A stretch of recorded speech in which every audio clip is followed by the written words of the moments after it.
Motion's carried. We have 4 items of new business. The first, a request from Scott Schmidt to close off the west half of the 100 block of East 7th on Saturday, March 19th, from 6:30 a.m. to 12 a.m. for the 2016 Mitchell Show Choir Classic. And Scott's here, but we don't see a problem with this. We'll get the We've done that barricades in the all past. set up. Did they do it before? Do you know? We did, Dick. Yep. Okay. Okay. And they're going to be using the Pepsi Theater along with the Corn Palace, and we'll have a lot of traffic going back and forth. Move foot to approve. traffic. Second. Motion and a second. Any further discussion on this matter? Not all in favor, say aye. Aye. Opposed, same sign. Motion's carried.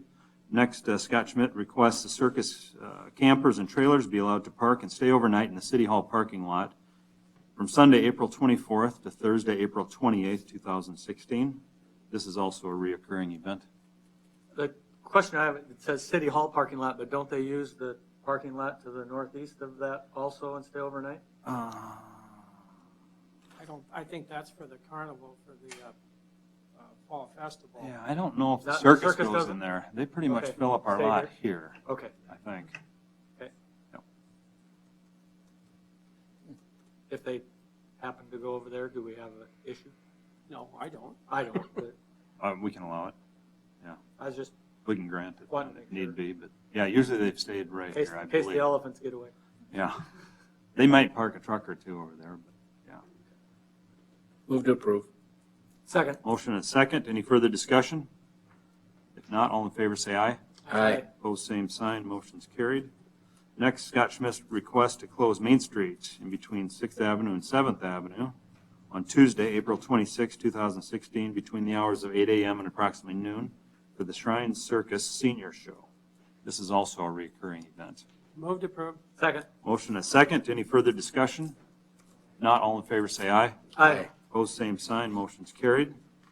Next, the James Valley Cycle Club, on behalf of March of Dimes Poker Run, is requesting a parade permit for May 7th at 12 p.m. from South Main at the depot. Would then travel north to Olmont Street, which is the Highway 37 bypass, stoplights, intersection. It would be turning west to travel back to the south on Olmont Street over the interstate.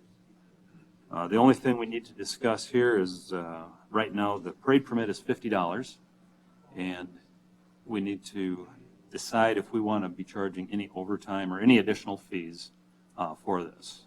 If we do, we may want to continue this for 2 weeks, but as of last year, this event cost $567 in overtime. In 2014, it cost $334 in overtime. So, and we know it does bring a lot of people to town.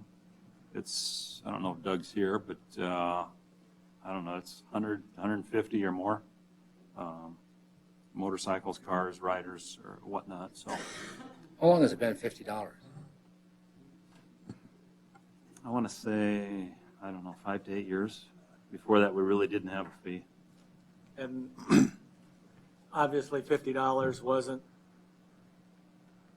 derived to cover costs or No. anything. It was just a, We were Just a getting a lot of number? them. We were getting a number of them, like every weekend, and,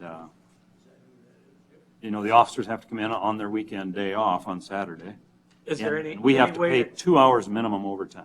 So we when do we're calling it. 3, I've got a list from you, we do 3 of these runs with the police for enforcement on this 3 times a year, and that's it? Well, the rodeo parade's not a poker run, and the DW parade's not. We do have one other one in here too, but it's very minimal use of, they don't take the same type of route.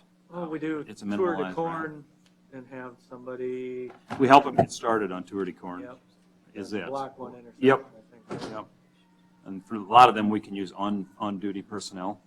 Yeah, and that was going to be part of my question. Where does it cross over being able to handle it with people that you got versus having to call in over? We can only cover like 2 or 3 intersections with on-duty. So if we come up Main Street and we have this many stoplights, you got to have people there if you're going to roll through them. I mean, just for safety. I have 2 comments. In addition to the list that Lyndon gave you today, I also called Huron, Spearfish, and Yankton. They do not charge a fee. Del Rapids is $100. Secondly, if you're going to change a fee, I'm not sure why we don't have it listed on the fee resolution that's Yeah, going to I be should- acted on. I'm not sure why it's at traffic versus council discussion. Right, and we could probably put it on there if we want to discuss it. It's been since 2005 when it Five. was changed to 50. Okay, What did it go from, 25 to 50 or? I'm pretty sure it was 0. 0 to 50. Yeah, So does a poker run cost more than a regular parade? no, Same. they're all 50. No. I mean, but overtime wise, Oh, the regular parades cost more. Yeah, they're regular around, parade costs more like the than, rodeo, yeah, that costs about Because- $1,000, because it goes a Because lot of how longer. long it is. Yep, and you're- yep, yep. And the route and all the downtown intersections and stuff. So if you want, we could possibly add it on fines and fees, or if, however you want to handle it. I also just heard from North Sioux City, they also don't charge. Personally, I'd like to see it handled as part of the overall fee discussion, because I got an issue with that. They should either be at cost, what it actually costs us, and then we decide we're going to waive it or apply cost. In visiting with Or- Doug Dagan or about we- this, We, look at it some other way, so we're not going back, well, why was it 50, why was it 25? Well, just because it's a number we came up with. if it's more than 50, they want to know. He's got to take it back For this one. for this one. I Yep. guess, for this Yep. one, I guess I don't have an issue Just going with it. just going with what we As we got. had. We got to Okay. look at it from the overall fee standpoint, and even, we might not be able to do it tonight Mm-hmm. and that type of stuff, but what do we charge and why, and does it make sense? And this one, I mean, I can see, we might come up with, yep, it costs us an average of $400 or something to cover these generally, but the economic development or the goodwill we think is worth it. Sure. So we're going to waive it, or Yeah. at least have the option to waive. But for this one, I guess You Don't see us comfortable changing- going with it? changing it in this venue, No, I'm but not this late in the game, so I'm going to make a motion to go ahead and approve the James Valley Cycle Club for the $50 permit. second. Motion and a second. Any further discussion on this? Not, all in favor, say aye. Aye. Opposed, same sign. I do think we need to put it on the agenda just to discuss it down the road, what Okay. we want to do. All right. That we can do. Entertain a motion to adjourn. So move. All in favor, say aye. Aye. Stand in adjournment.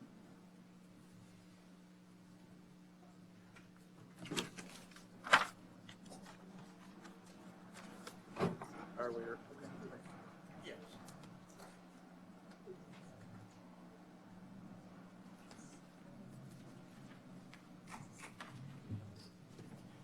Okay, I'd like to call the Finance Committee meeting to order.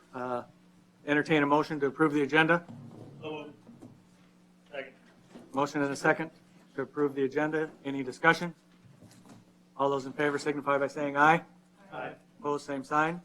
Okay, motion passed. The only agenda item we have is a presentation of the Lake Advisory Committee study, and I will turn it over to Fry Engineering.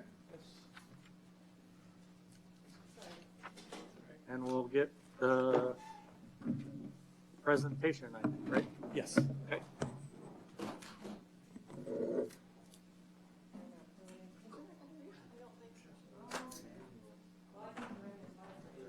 Okay, that's fine. That's fine.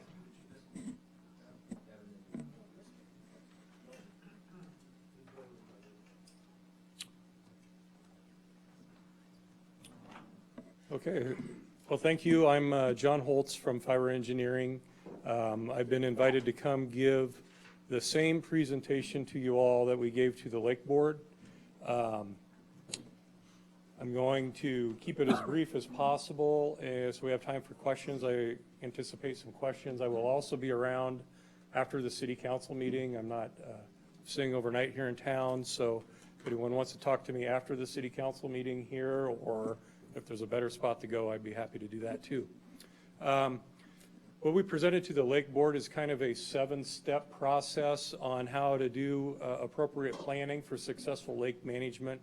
And then at the end, we'll talk about what that means specifically for Lake Mitchell and the proposed cost of that. Someone want to advance the slide for me, please?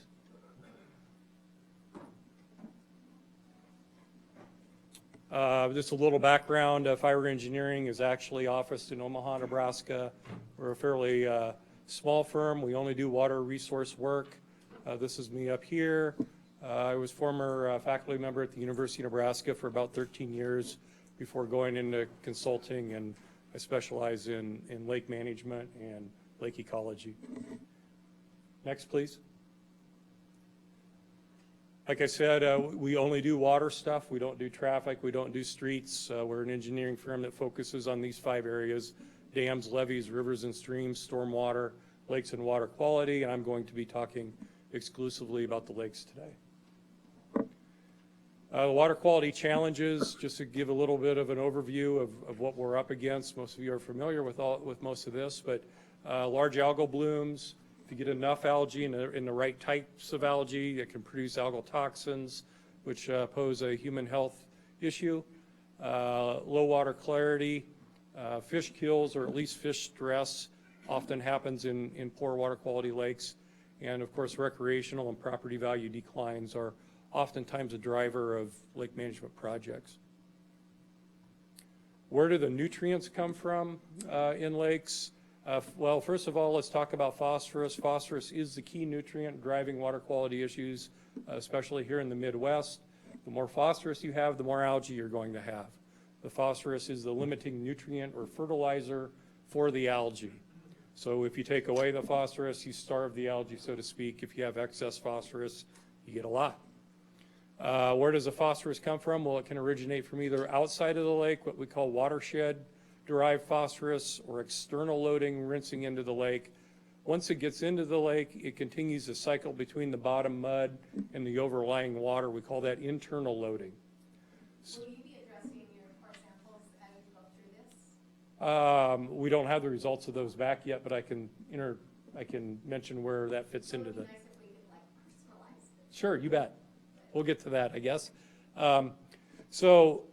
This is oftentimes an overlooked component of phosphorus. That phosphorus that comes up from the bottom. We just reported on a study we did in Iowa where about 40% of all the phosphorus in that lake was coming from the bottom. So that needs to be considered as well. So most successful lake management projects focus on phosphorus management. If we can keep the phosphorus out of the lake, we can improve water quality. Next. Where are those, there's some examples of external nutrient sources. Again, most of you are familiar with these: septic systems, lawn fertilizer, agriculture, livestock, stormwater. Those are all examples of phosphorus being rinsed in to the lake. So external sources. Internal sources are maybe not quite as common. Here is a picture of a sediment core, not from Lake Mitchell, but I think that one was Carter Lake in Omaha. So internal sources, that's leaching of phosphorus from those bottom sediments. Here's Storm Lake, Iowa, where we were collecting cores through the ice. Shoreline erosion is another internal source of nutrients. Anytime you have sediment entering the water, there is phosphorus attached to that sediment. So if it's rinsing in from the watershed or the shoreline, those are sources of phosphorus. Next, sediment resuspension. That bottom mud, as it gets stirred up into the lake, that's also bringing phosphorus into the water column. That can result from wind, boating, rough fish such as carp and suckers. As they feed in the bottom mud, they stir up the bottom and bring phosphorus in. This is at Carter Lake in Omaha, where they went in and they killed all the fish in the lake to get rid of the carp that had overtaken the lake, to try and control that internal source of phosphorus. With a chemical called rotenone, it coats the fish gills and suffocates them. And they stink, yes. Some characteristics of Lake Mitchell. Lake Mitchell is a reservoir, meaning it has a dam, surface area of about 670 acres, an average depth of just over 13 feet, a maximum depth of around 29 feet. This is particularly important to Lake Mitchell, the detention time of 77 days. What that means is when a drop of water enters the lake from in the upper end, how long does it take for that same drop of water to exit out the dam? 77 days is very short. So the water is not staying very long in Lake Mitchell, which gives us a clue on some things that can be done for management. We probably need to focus a lot on the watershed. The water isn't staying that long in the lake. This is also a very eye-opening number. The watershed area of about 350,000 acres, that's a big watershed. And what we do is we divide that watershed by the surface area of the lake. So watershed area divided by lake area, and that tells us we have a ratio of 524 to 1. So that gives us an idea of how much watershed you have relative to lake that you have. And you have a lot of watershed. We did a study in eastern Nebraska that when we design a new dam or a new reservoir, we shoot for a watershed to lake ratio of 40 to 1 to have the best water quality. So what this means is you have an opportunity for a lot of phosphorus and other contaminants to come in from your watershed and have a big effect on the lake. This is a very, very large number in the world of lakes. There is a TMDL, that's a total maximum daily load. That's a state and federal designated criteria or status of the lake, meaning that it is impaired. And it was established in 1997, and it was identified to be the driver of the problem was phosphorus, which we kind of already knew. Next. Just gives you an idea, a map that we put together at FIRA. This little blob right down here in the bottom red at the end of the river is Lake Mitchell. The red area is the watershed. So you can see how enormous that watershed is relative to the size of the lake. It drains a lot of land drains into the lake. Next.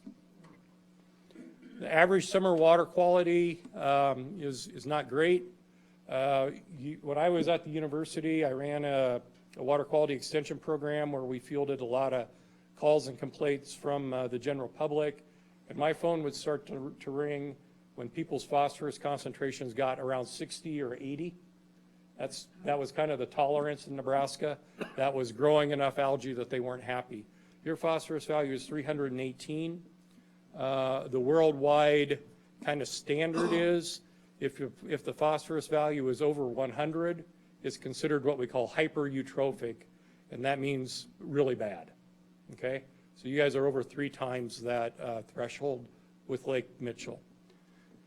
What's also very interesting at Lake Mitchell is this is the total amount of phosphorus. If we look at what's dissolved in the water, that dissolved phosphorus is really what the algae can uptake to grow. And this is an extremely high number. Usually we see dissolved phosphorus concentrations of maybe 5, 10, 15, or 20. You're at 245. You have a lot of fuel for the fire. Secchi disc measures how clear it is. It's about 25 inches on average. Chlorophyll is a measure of how much algae is in the lake. 20 is fairly high. The dominant algae is this right here. It's called a Phanazomenon. If you want to impress your kids, you can learn how to say that. It looks like really small miniature grass clippings in the lake. I'm sure some of you are familiar with it. Some of them on the lake board could identify with this picture. That's called a Phanazomenon. It is a type of algae that grows in high phosphorus lakes, and it's a nuisance algae that is capable of producing toxins at times. Not consistently, but at times. Next.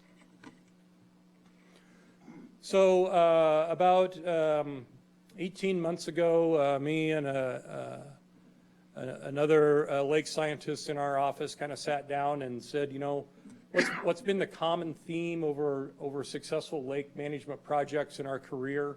What has worked from start to finish? What defines a good plan and ultimately a good project? And we came up with the 7 steps. The 7 steps of lake management, and we've been following that maybe sometimes when we didn't even know it, but we've been following that in almost all of our projects now.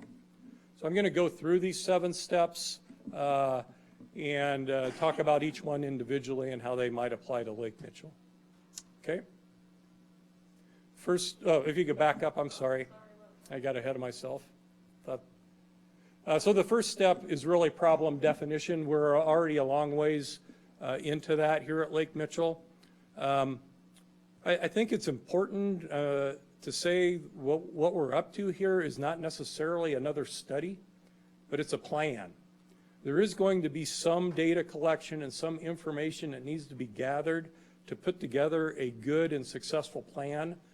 But the point of this is not to go out and study it to death again. You guys have already done that. There's a lot of things that we can build upon. It needs to be brought into a comprehensive planning framework that allows us to look at different alternatives and ultimately implement them for a solution. Okay? So the first one, problem definition, we're pretty far down that road already. A lot of the information I just told you about Lake Mitchell is defining the problem. The problem is too much algae and too much phosphorus. Okay? Next. Oftentimes this has been skipped in a lot of lake management programs, and that's the second step, what we call a water budget and a nutrient mass balance. So the water budget is an accounting of all the water that goes into the lake. Where is it coming from? How much is coming from the watershed? What areas of the watershed are contributing the water? Is there any groundwater contributions? How much of it is coming in from precipitation or runoff from the land immediately around the lake? And then how much is leaving the lake? How much is going through the dam? How much is being evaporated? We want to do our best to try and develop a model and calibrate it that accounts for every drop of water in Lake Mitchell. Once we understand where the water is coming from and where it's going, we can assign phosphorus concentrations. We can measure phosphorus concentrations for each component of the water budget. So we can, for example, determine the phosphorus concentration of the water coming into the lake from the watershed. We can determine the phosphorus concentration leaving the lake. So now we have essentially a spreadsheet accounting balance of all the phosphorus. Once we know how much is coming in, how much is leaving, and how much is staying in the lake to cause the problem, then we can attack the problem. Up until this point, we don't have a good understanding of that for Lake Mitchell, which makes designing an appropriate solution difficult. Next. The third step we call pollutant load and lake response modeling. So this is really getting into that specific analysis at Lake Mitchell. A lot of that would be in the watershed. What areas of the watershed are contributing phosphorus to the lake? Are there specific facilities that are contributing phosphorus to the lake? Where specifically is that phosphorus load coming from? Okay, those sometimes aren't easy questions to ask. We're not here to point fingers, but we need to understand where it's coming from if we're going to come up with a solution. And then once we understand how much is coming into the lake, we can model or predict the response of that phosphorus in the lake. So when we know that, how much lower do we have to make the phosphorus to get the algae out of the lake? What's the goal? Up until this point, we're not really sure. Next. Oh, if you could back up just 1 minute, I'm sorry. I should explain the cartoon here. This is an example from a previous project, Carter Lake in Omaha. This lake was a little different, where the green represents the internal load. In this lake, it was an old oxbow lake that was cut off from the Missouri River. So there wasn't a big watershed, okay? So about 70% of the phosphorus in that lake was coming from internal within the lake, only about 30% from the watershed. We do not expect that for Lake Mitchell. It will probably be reversed. But once we understood that, then we could go in and partition out exactly where this 70% of the load was coming from. We actually were able to determine how many pounds of phosphorus were coming into the water from shoreline erosion, from resuspension, from fish activity, from this chemical internal loading, from decaying plant and organic matter. We were able to determine how much each one of those components of the lake were contributing. And then what you'll see later is we design solution for each component. I'll tell you right now, there is no silver bullet. There is no one solution to fixing a lake, any lake. And you'll see that when I show the Carter Lake example, all the different things that we did to attack these different sources of the phosphorus. How many acres was Carter Lake? Carter Lake is 320. So it's half this size. Yes. Now, I'm just using that as an example. We have, other lakes that we could draw on pond to. Next. Once we understand, where it's coming from and what kind of problems it's causing, then we develop a management plan. In this case, there's going to be an in-lake management plan, what can be done within the lake to help with this internal loading. And there's certainly going to be a watershed plan. And so, plans have already been developed to some degree for the watershed that we can draw upon. We're not looking to reinvent the wheel. We're here to figure out what's been done, and if there are any gaps, fill them in. But those management plans are going to have recommendations on best management practices, what can be done in the watershed to keep the phosphorus on the land instead of in the lake. Okay? So some of those plans, this is a plan for a huge basin in south central Nebraska, but even if we scaled that down and made it smaller, what we do is we do kind of what we call a hotspot analysis, and we determine the areas within the watershed that are the real problem areas and design specific solutions for those areas, and then try and attract funding to help those producers implement those solutions. Okay? Next.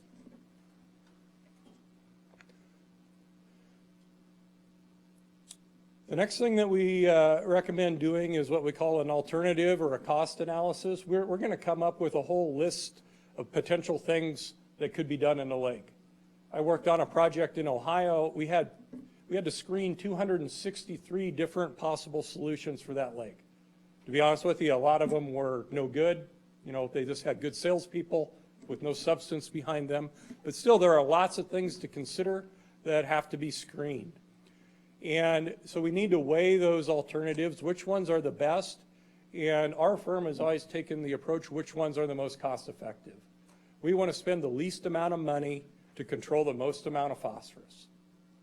I read a report about a month ago for the state of Washington. They were comparing two different solutions to achieve the same phosphorus reduction. One, I believe, was about $4.5 million solution.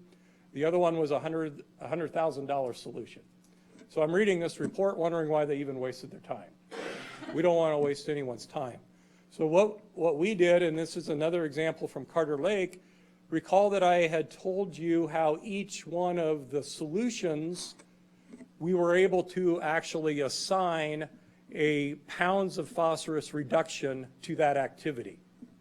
Here is the goal. This was a TMDL goal for Carter Lake, how many pounds of phosphorus the TMDL said they needed to reduce. The community wanted a higher reduction, so they had a higher goal. They wanted better water quality than what the government was even requiring. So we just simply started stacking up all the different solutions that were possible for that lake until we reached the goal. We started with the cheapest ones and threw out the most expensive ones that weren't terribly effective, and this ultimately became the restoration program then. Next. Step 6 is where everyone wants to start. They want to get out there and they want to do something, and that's already happened some in Lake Mitchell. You guys have already done some Step 6 activities with varied success, and maybe some of the varied success has to do with skipping steps 1 through 5, to be honest with you.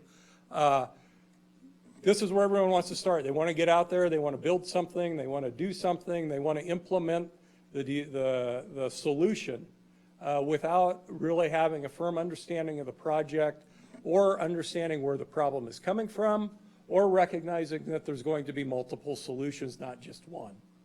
So these are just some examples from a different lake that, in the interest of time, I think I'll move forward. And then step 7, that's oftentimes not done either. This is the last step. Once you're done, you still need to monitor it, make sure it's working, make sure you're achieving your goals, make sure that if you're starting to creep up higher with your phosphorus concentration, You need to be ready to react to that. Adaptive management, what things are working the best in the lake, what things aren't working as well. Are there things we can abandon and maybe do more of? We only understand that if we continue to monitor the project after it's been implemented. For how long? I would recommend some baseline level of monitoring forever. Not necessarily detailed or expensive, but just there needs to be some water quality samples. I would recommend collected at least 3 times during the summer. 4 or 5 would be better. That's kind of a standard state monitoring protocol, And actually. is this something that can be done by people here locally? And I haven't looked into that. Some of it could be done locally. Some of it might be done by the state. They might already have an existing monitoring program. Lake Mitchell has already been recognized as being impaired. So it has this TMDL. It's on what we call a 303D list, which gives us special status. It may already be being done. I haven't looked into that yet, but I sure could and get back to you. Department of Natural Resources is doing an annual sampling right now. And they do it once, or do they do it? It looks like it's one point of data per year. It was more frequent when there was more activity going on, the dredging and some of those other activities. Thank you. So that's the 7th step. If we want to move forward, I'll talk about, if you'll notice, when I first had that list of the 7 steps, there was a bracket, and I had community-based planning off to the right that bracketed all 7 of these planning steps. Community-based planning, from what I have learned, I think would be critical for Lake Mitchell. This is getting the community involved in this process, not just a bunch of nerdy engineers and scientists or the city council. We really need the people that live in the watershed, the people that live in the town, the people that use the lake, intimately involved in this. That's the best way to build consensus. It's the best way to ensure adoption of the plan and the specific solutions. If there's a producer or a landowner in the watershed that's known to be a problem, he's the guy that we want on the planning committee. We want him or his family there to talk about what his concerns are, why he doesn't want to do it, why he doesn't think he's the problem, and why he doesn't have any money to fix it. We want to hear that right up front so the plan isn't derailed at the end. So where this community-based planning, how it works is we form what is called a watershed advisory committee, and that is you all. It's the citizens of Mitchell, it's the landowners in the watershed, it's the users of the lake. And they are the committee and they are driving the plan. Now, we understand that they don't necessarily have the technical capability to understand all the solutions and some of the science and engineering behind it. So we set up a second committee called the Technical Advisory Team. I might be on that team. People from your state agencies, your natural resource agencies would be on that team, people that have technical expertise. But they are not there to guide the process. They are there as a resource for the citizen group. So when the citizen group has questions about what can be done, what will work, they're guided by the technical advisory team. But it really is the Watershed Advisory Council that's setting the goals and ultimately deciding on the adoption of the plan.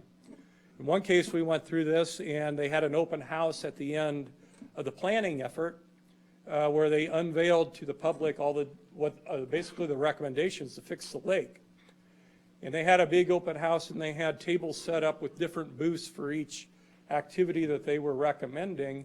And by the end of that process, it was the citizens that were standing at the booth explaining what was going to be done and how it was going to work and why it was going to work to the general public, not the scientists and the engineers. And if you can reach that level of education, your community is going to listen to people that they know before they listen to me. Okay, next. Oh, so back up one more. What our role could be in that is we have a community-based planner on staff. And so what she would do is she would come in and just facilitate that process. She would help organize the meeting, help set up the advisory councils, set agendas, keep everyone on task, basically. But like I said, it's still the individual council that's driving the process. Okay?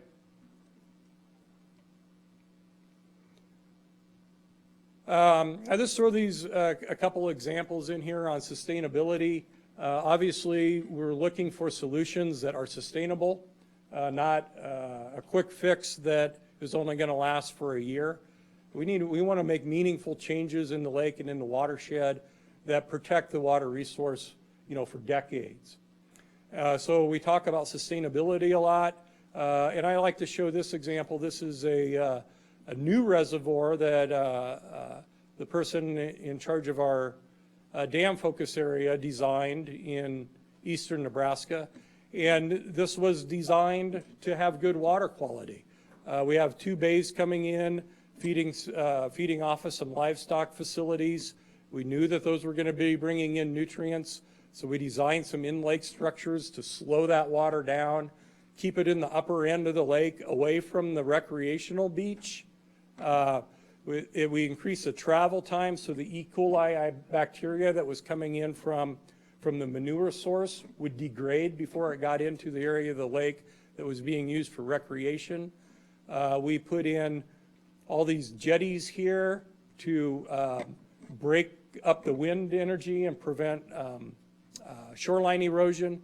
This is a big breakwater. Most of the prevailing wind was beating against this point, and they wanted to protect that, so they put a rock structure out there to protect that area of the bank to reduce the sediment erosion, and it also creates some awesome fish habitat behind it, some shallow still water. So this is a new reservoir, but it gives you an idea of some things that can be done at Lake Mitchell to retrofit Lake Mitchell to have the same effect. Next. And of course, everything we do is results oriented. We're not interested in studying things or coming up with plans that never get implemented, and certainly not interested in implementing things that have a high price tag that don't work. This is an example from Carter Lake. My eyes are getting bad, but before this line right here shows when the lake was fixed, so to speak. Everything was implemented at Carter Lake over about an 18-month period because there were 6 different funding agencies, and they all had money that had to be spent by a certain time. So we had this real effort to implement all of those different things that I talked about. Prior to that, I think phosphorus concentration, if I'm reading this right, the average was around 120. Afterwards, it dropped down to 20 or 30, okay? So a dramatic improvement in phosphorus, and then the red line shows water clarity. So as soon as we implemented those things, we saw a big increase in water clarity. So that's part of the post-project monitoring that needs to occur, so we can document those successes and make sure what we're doing is working. Next. And expectations. That's a big part of this planning process. We live in the Midwestern area of the U.S. We don't live in the Canadian Shield. We don't live in Maine. We are not going to have a crystal clear swimming pool here. We won't. We have a lot of phosphorus in our soils. We can grow corn here because of it. But that phosphorus is going to get into our lake. That phosphorus is already there naturally. The lake has always had phosphorus in it, and we're probably always going to have more phosphorus than they do in Maine. Okay? So we need to set those realistic expectations up front. We don't want to try and turn Lake Mitchell into something that it's never been or never can be. We just want to make it better. We want to make it usable, and we want to attain an agreed upon goal. So we need to talk about those expectations right up front. Next. So on to something more specific about what was actually proposed. I'm sure everyone's heard about the $73,000 planning effort that we proposed. What that entails is phase 1, and that is essentially the first 3 of the 7 steps, along with initiating the community-based planning, making sure we had the problem identified, determining that water budget and nutrient mass balance so we understand where the phosphorus is coming from, the pollutant load and lake response modeling that are important in helping us set the goal and start to screen out potential alternatives. Next.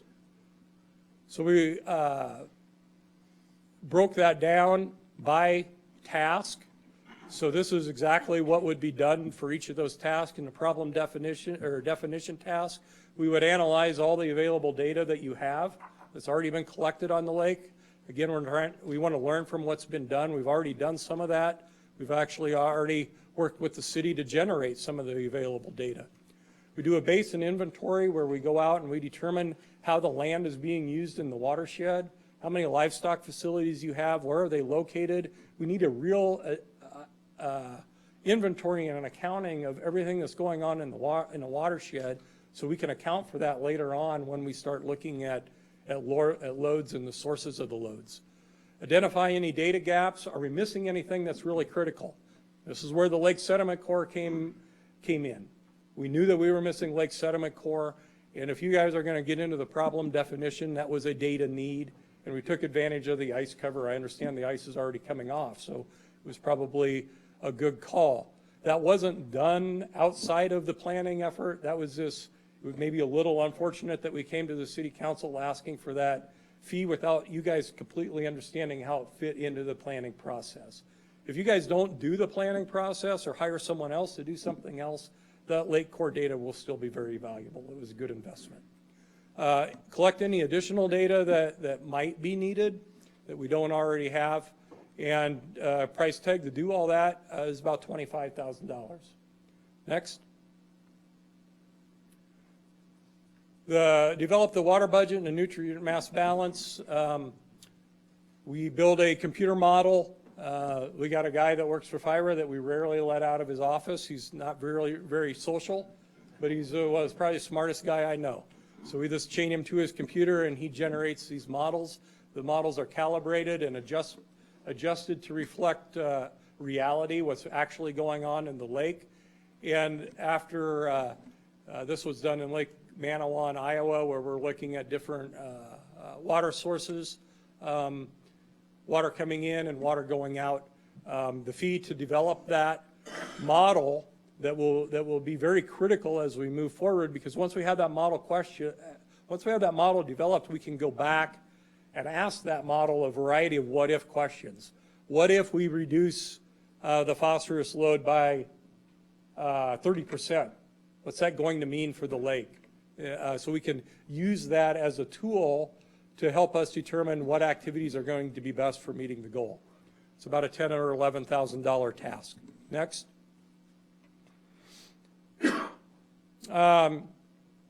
Here we're getting into the pollutant load, where we're determining where the phosphorus is coming from. SPARROW is an acronym. It's an analysis that's available on the web, on a web modeling effort that was developed by the United States Geological Survey. It breaks down phosphorus, nitrogen, and sediment loading from different components within the watershed. That can be used to feed into other watershed models, particular one that's called STEP-L that has been developed by the EPA. And that will allow us to map where those loads are coming from. So we know where to go in the watershed to address the problem. It's about a $12,000, $13,000 task. Next. The lake response model. So we understand how much phosphorus is coming in, how much phosphorus is leaving, and where the phosphorus is coming from. We can develop a water quality model that will predict the water clarity and how much algae is in the lake and the in-lake phosphorus concentration. So again, this is another important tool in the planning process that allows us to ask those same types of questions. What if the amount of phosphorus coming from the watershed is reduced by 50, 60%? What's the resulting phosphorus concentration going to be in the lake, and how much algae will that phosphorus grow? And is that enough of a reduction to meet our goal? Next. And in the community-based planning, we would, in this first phase, just really get that planning effort initiated. And some of it could be handed off, presumably to someone locally, to save some costs. But there would be some public meetings that would have to happen initially. We would have to establish these watershed and technical advisory committees. That takes a little bit of work to, contact the state agencies and get them interested in this. It's also obviously critical that as we set up the technical advisory committee, we're also going to be seeking people that have access to grant dollars. We want those people sitting at the table from the beginning. So if they see something attractive that we're doing here at Lake Mitchell for the solution and it fits with their funding program, we want them excited about that for obvious reasons. And those same people that are controlling some of the funds are also people that are technically sound in lake management practices. So they kind of serve a dual role. Help define the committee goals and the tasks so the committees can work a little bit independently. And to get all that up and running, that's about a $14,000 fee. So the next slide puts it all together. All three of those tasks, you can see, I guess we broke 3 out into 3A and 3B, but that comes up to about $73,000. I guess technically 3,000 of that has already been spent by the sediment coring, so that would reduce the total phase 1 fee to $70,000.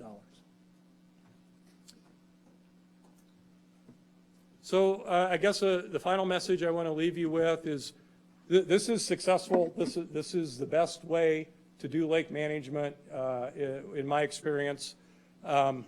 Not only to design a solution, but to ensure adoption of the solution. I'm going to pick on Kansas a little bit, I guess. Kansas is infamous for doing planning efforts that sit on shelves. That's the state of Kansas has, I hope no one is here from the state of Kansas. That's a general statement. I'm sure there are exceptions. But there's a state office in Kansas that's full of plans that have probably never been cracked open. We're not interested in doing that. This is an action-oriented planning effort that will result in a solution. And it does it the right way. It does it carefully from the beginning to the end. If you guys want to jump in at step 6 and go out there and start doing something in the lake, we are not the firm for you. We're not.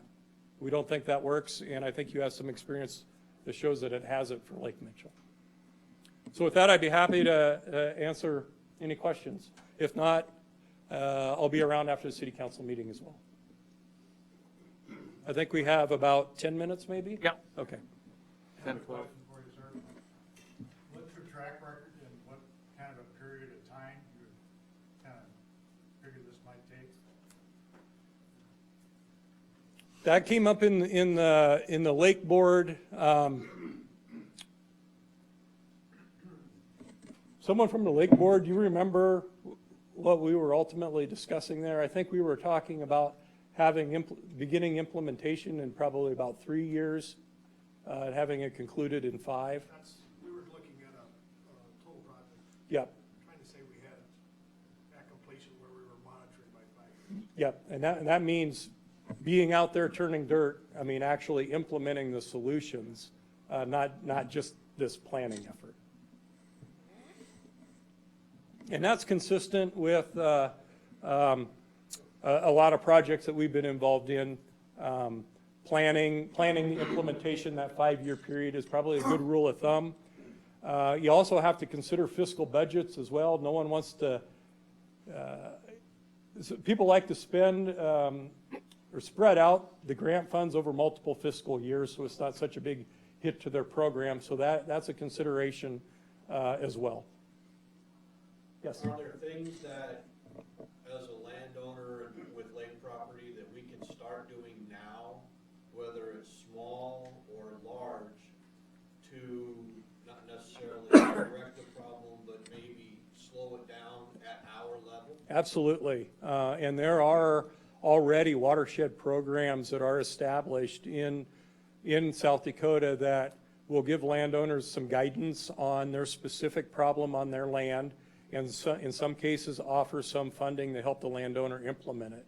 And I'll just give you my card right now, and if I can help you get in touch with those agencies. What about private homes, lakefront property type things? Are we making any difference, or are we hurting anything, or?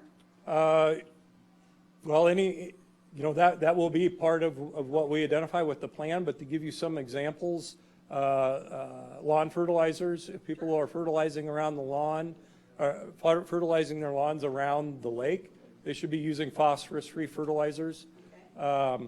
Phosphorus is generally important for root development in turf grass, and usually we're not too concerned about root development in our yards. On average, we fertilize our lawns at a higher rate than a farmer fertilizes their cornfield, to be honest with you. So lawn fertilizers are one thing, reducing those runoffs, not letting your grass clippings go directly into the lake. They can contain phosphorus. Those would be some starts. Picking up pet waste is another easy one to do. Okay. Couple questions, and maybe related a bit to that. Do we still have any storm sewer that empties into Lake Mitchell, stormwater? Oh, yes. And where are those locations? You don't have to, we'll find out as part of this project? Yeah, we will, and I can tell you where they are if you want, but, and of course, Firesteel Creek is the low point in the geography. Yep. So water does flow that way. Probably the largest is from 23rd and Owen Pond, which goes up into a bay on the west side of. Yeah, okay, I know, yep, I know where you're talking about, okay. That's a good point. That will, sorry to interrupt, but that Yeah. will be identified in the basin inventory step, where we will account for every stormwater inlet. And not only that, we will calculate an average flow, how much water is coming in from each discharge. So we. And the contribution And that the those contribution areas. of phosphorus from Okay. that discharge. The second question, do we still have septic tanks around the lake? No, not, Active, how about inactive? That were capped and never dug out? they've been surveyed twice to my knowledge, Steve, and the last time was during the diagnostic feasibility study conducted in the 90s, and there are no active septic tanks that we are aware of. I want to say within 300 feet of Lake Mitchell. Okay. Is that sufficient, the 300 feet or not? That, the best solution is to get everyone off of septic systems and onto a sewer system. That's not always feasible. If you are going to have septic systems in the watershed, we really want them to be maintained and pumped. Once too much waste accumulates in the tank, they can overtop pretty easily and sewage out into the drainage field. And once it gets out into there, that's, pretty easy for it to get into the lake. So if you're going to have them, we would, as part of the planning process, have an educational program targeted at those landowners that have septic systems so they understand the benefits of maintenance and pumping. Okay, one other question, and it goes back to I wanted to understand a little bit of, you made a comment, and I'm not sure I understood the relationship. You told us total phosphorus measured here was around 318, I'm assuming. It was Yes, that's exactly right. Micrograms per liter or Yes, whatever. micrograms per liter. But then you said our dissolved phosphorus was 250 range. 245, I believe, yep. And said that's really high when a normal area might be 80 micrograms per liter with dissolved of 10, which would be Right. a ratio of 8-to-1, and Right. we're almost, About 70%, if I Yeah. remember right. is there a reason our dissolved is that high? I that believe, will cause a difference in how we need to approach the problem? I don't want to violate my own 7 steps and get too far down the road without doing the Right. analysis, but my hunch is, what that is indicating is that we're getting a lot of dissolved phosphorus that's rinsing in from the watershed. And that can be in the form of either fertilizers or decomposing manure would be 2 potential sources. But again, that's speculation We'd at this point. probably be able to determine that with, We would be once your able- mass balance is Yes. done, and then with the turnover rate of 77. Exactly. Step 2. Was that, and along with his question, is that turnover rate of 77 good, bad, indifferent? Is there a norm for a lake our size? I don't know if it's good or bad. It's just how it is. And the reason I say that is, you know, the water's shooting through there pretty quick, which means the phosphorus is too. But it also means that you're always getting a constant supply of phosphorus, because as that water moves out, there's new high phosphorus water coming in. And so that phosphorus really isn't being processed or uptake or degraded in the lake itself, which also speaks to why the dissolved concentration is so high. It's not being converted into anything because there's not enough time. So I don't know if it's good or bad. It's just sets the stage for what can be done. Good question. I have two questions. One, have you dealt with a lake like Lake Mitchell in the past? Same or similar type of phosphorus levels, size? Yes. I have not conducted a project on a lake with this large of a watershed or with this short of a detention time. But that's not because I would say I'm inexperienced. I'd say that's just because your lake is that unique. Well, and to my question is going to be very, very tough. But then based on that, what type of overall cost would we be looking at long-term to do this project? To actually do the implementation of it, that's difficult to say without understanding what the solutions are going to be yet and how much we're going to rely on engineered solutions versus best management practices in the watershed. But it would be a multi-million-dollar project to implement the recommendations of the plan. You know, my intent standing right here on day one of a possible 5-year endeavor is to say I don't think the city of Mitchell should foot all of that bill. And that's part of our job and part of this planning process is to identify funding sources. We've heard numerous numbers from like similar sides. So we're just looking to deal with some fact as much as we can when we get out. It's, you know, it's not a cheap endeavor. It certainly isn't. It's just not. I mean, when we talk about engineering solutions, I mean, the design and build of those become expensive. Thank you. So there is a very huge conception in our community that this should not require this much intensive study because, and I'm, you know, generally paraphrasing what you hear, of course it's coming from the livestock upstream. I mean, it seems to those of us that live around here that makes so much sense. So what do you say to that? Like, why, you know? I don't know if it is or if it isn't until, you know, we look at this a little more carefully. The studies I have reviewed and read indicate that the livestock is certainly a consideration in the watershed. But let's just assume that it is. Let's say that, I don't know, and please don't misquote me on this in the paper and get me in trouble with the livestock producers, because I'm certainly not targeting them out. I'm just using your thing as an example, a hypothetical example. If we're gaining most of our phosphorus to the lake from the livestock facilities, and we go out and we implement a livestock facility improvement program to try and reduce waste coming off of those facilities, you know, those producers are still in this to make a living, and we don't want to restrict that. It's unlikely that we're ever going to shut off all the phosphorus coming from the watershed or from any one facility. That we're getting back to realistic expectations.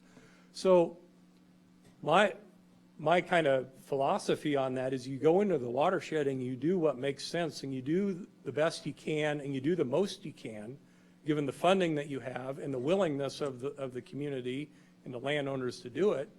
And you try and stop as much as you can at the source, but you better also have something downstream just in case to catch what you don't fix.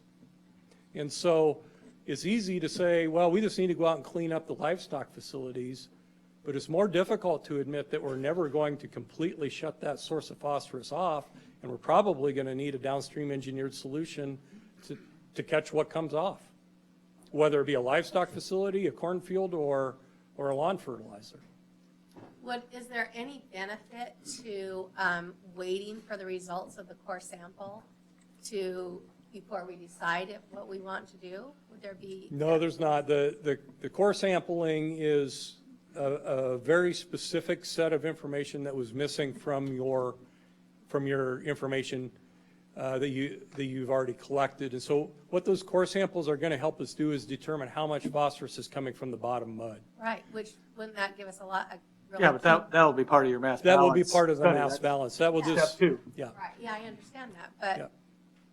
but based on that, that's what I'm saying, I mean, based on that and the other data that's been collected, would we, I mean, I understand there are 7 Yeah. steps, but my question is, that gives you an important piece of information about how much phosphorus is leaching from the, It does, it tells us how much, but it doesn't put it into perspective. Let's say, I'm just going to make up a number again. You're getting into me, and you're going to get I'm me in, sorry. I can tell you're going to get me in trouble. no. Let's that say would be there's, nice. let's say there's 20,000 pounds of phosphorus coming off the bottom of the lake in a year. Okay? That's a realistic number. That number doesn't really mean anything to us unless we know how much is coming in from the watershed. We want to know the percentage or the relative contribution so we know where to focus our efforts. Because if that 20,000 pounds of phosphorus is only 5% of the problem, we don't want to spend our $2 million there. And that makes sense. Yeah, So let me ask you one more question. sure. Okay, we only have time for one more. Okay, well, I can, wait, I can. Go ahead. hold on. Okay. So it's kind of a summarizing question. I mean, there are 7 steps. Are they things that as we go along, we may decide that we have the information that we need to proceed and we may not need, you know, the community-based, I don't know, the step 7. If there are ways to save costs during the process, we will. If the data's already been collected, we're not going to recollect it. If the model's already been developed, we're not going to redevelop it. So yes, that's a cost estimate. Yes. Okay. All right, John, thank you all very much for your time. Thank you very much. And like I said, I will be around afterwards if anyone has any additional questions. Really, if some of you are, one last thing, Mr. Mayor, sorry. If any of you are really skeptical about this, that's who I want to talk to. What are your concerns? How can we incorporate that into what we're doing? How can that become part of the planning effort to address those concerns right off the bat? And no one's going to hurt my feelings here, so thank you. Thank you. I'll entertain a motion to adjourn the Finance Committee meeting. Any discussion?